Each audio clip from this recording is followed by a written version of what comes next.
Bienvenue dans vos conseils du libraire. Si l'orientalisme est une construction de l'Occident afin de mieux connaître l'Orient pour le dominer, il y a eu parmi les orientalistes des gens intègres, des gens islamophiles, des gens qui ont essayé de comprendre qu'est-ce que l'islam, de comprendre qui sont les musulmans, qu'est-ce qui les anime, et donc qui ont étudié en profondeur les textes de l'islam. Certaines maisons d'édition, comme les éditions Goettner, se sont alors spécialisées dans la connaissance du monde oriental, du monde arabo-musulman.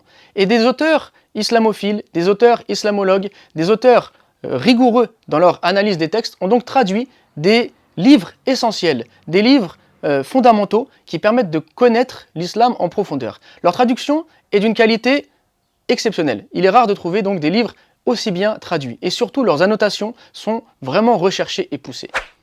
Nombreux de ces livres, aux éditions Goettner par exemple, ne sont plus disponibles, n'étaient plus édités. C'est ainsi qu'on a souhaité pouvoir faire connaître au grand public ces ouvrages d'une immense qualité.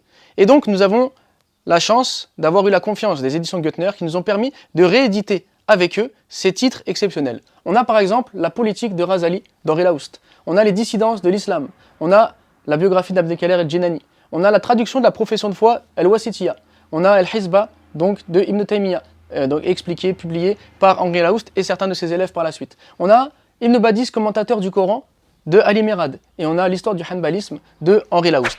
Bref, de nombreux livres traitant de sujets vraiment pointilleux, jusqu'à alors peu ou pas du tout abordés dans le milieu communautaire, qui vont permettre aux lecteurs d'approfondir ces sujets et ces thématiques.